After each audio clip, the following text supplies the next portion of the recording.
One breath ends, but something continues. The body lies still, but your awareness is sharper than ever. What really happens 1 second after you die? Hi, welcome to Life After Death Unveiled, the channel where we explore the soul's greatest journey with honesty, wonder, and reverence.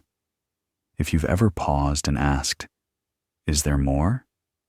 You're in the right place. Before we dive in, be sure to like this video, subscribe, and hit the bell so you won't miss any deep spiritual insights we release. Now take a deep breath, because we're about to step into the very first second after death, where silence speaks louder than life itself.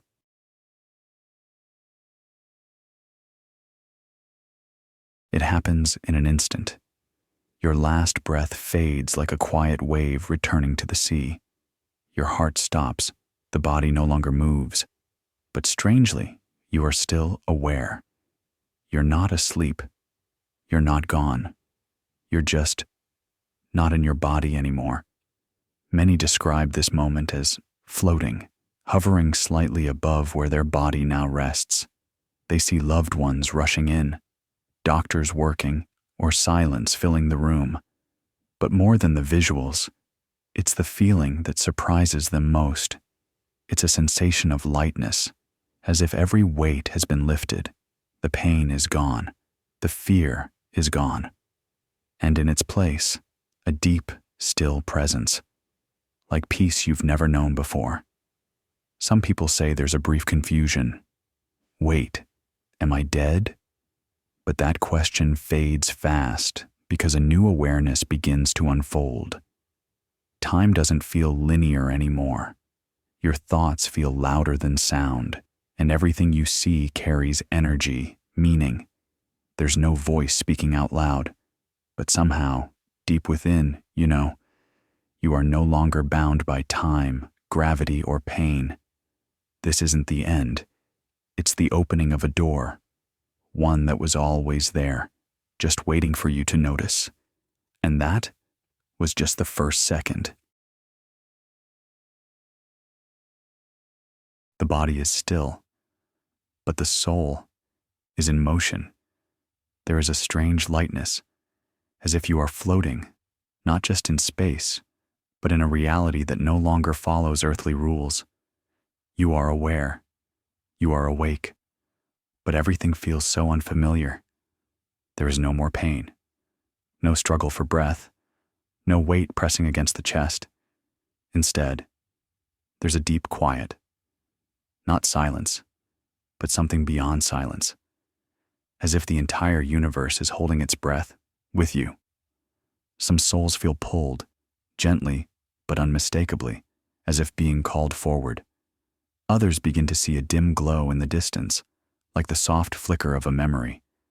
It's not just light, it's invitation. And yet, not every soul moves forward right away. Some remain, hovering near the place of death, tethered by unfinished emotions, a child they couldn't let go of, a wound that never healed, a deep regret. These feelings don't disappear instantly.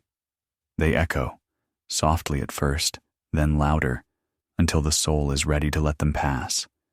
Then comes a strange kind of vision, like a mirror that doesn't just reflect your face, it shows your life, not in a timeline, not in words, but in energy.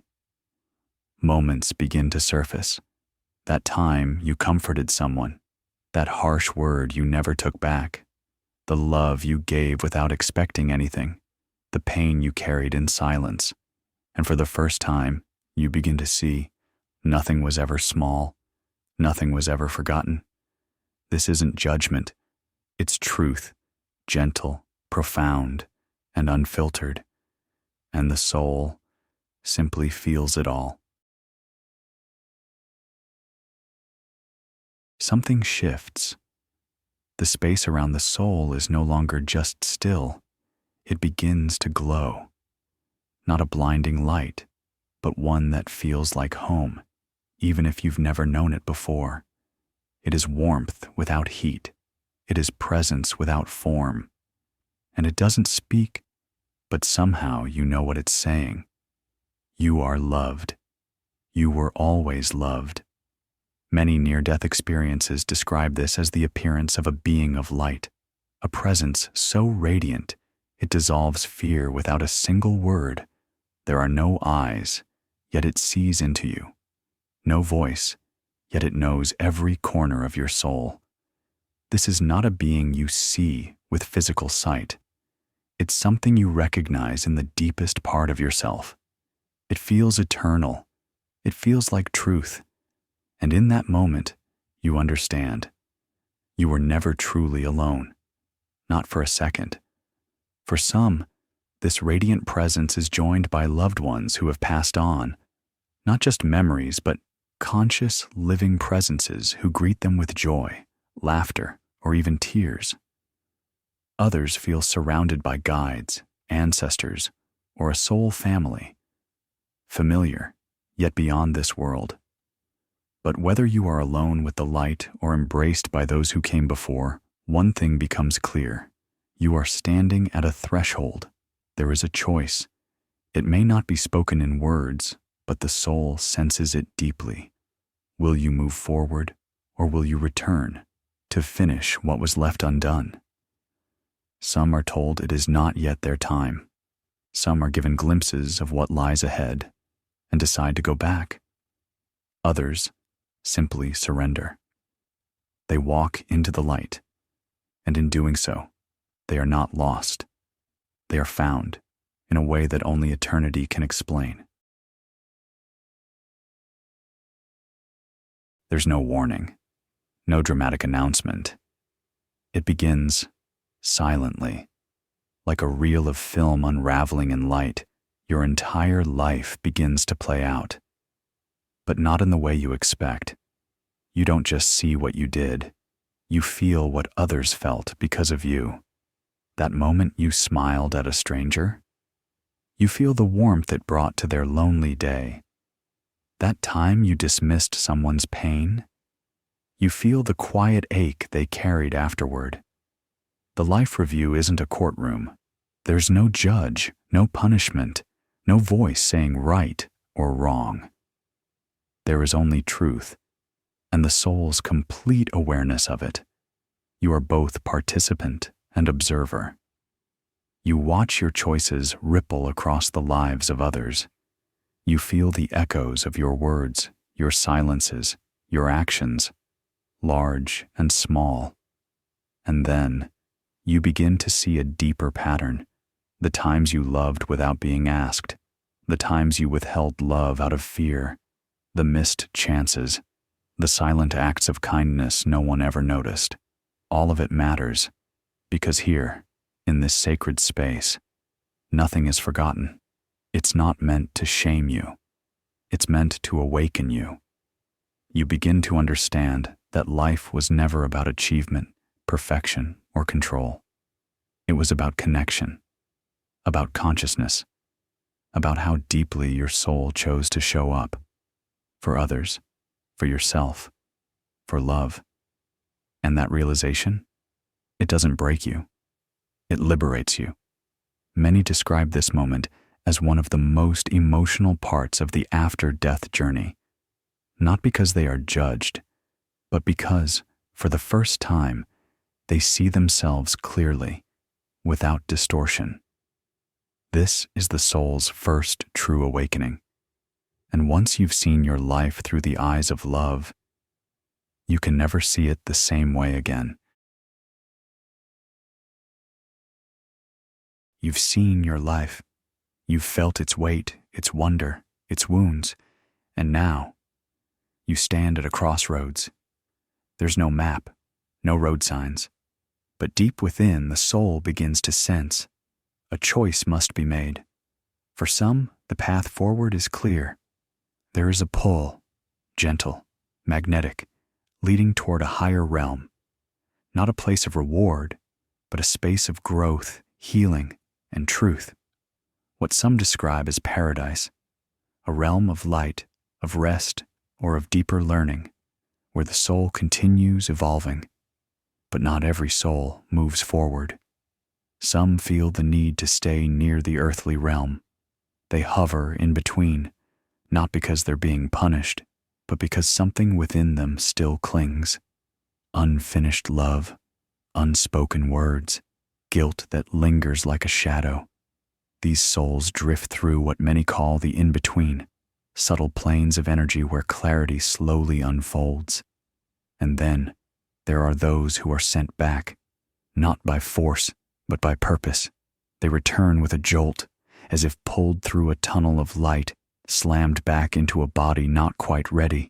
They wake up gasping, crying, changed, and they remember.